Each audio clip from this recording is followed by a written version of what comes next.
కర్కాటక రాశి వారికి సంవత్సరం పొడుగుతా గురువు గారి యొక్క సంచారం ఏ విధంగా ఉందంటే, ఇప్పుడు వ్యయస్థానంలో ఉన్నప్పుడు చాలా మంచి ఫలితాలే ఉన్నాయి. శుభకరమైన పనుల మీద ఎక్కువగా ధనాన్ని ఖర్చు చేస్తారు. మరి జూన్ 1వ తేదీ నుంచి రాశిలోకి వస్తున్నారు.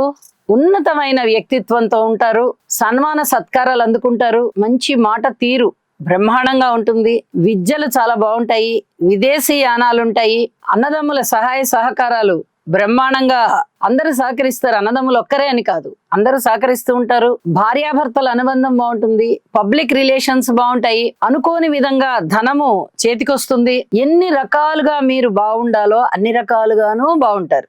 గురువు గారు రాశిలో ఉచ్చులో ఉన్నారు అంటే అది అసలు మాటలైన విషయం కాదు. సంవత్సరం పొడుగుతా 3 రకాలుగా మారినటువంటి సంచారము ఈ 3 రకాలుగాను అద్భుతాలనే ఇస్తుంది. వ్యయస్థానంలో శుభకార్యాలు చేస్తున్నారు, సన్మాన సత్కారాలు అందుకుంటున్నారు రాశిలో. ఇక ద్వితీయంలో అయితే సమస్త భోగాలని ఇస్తారైనా.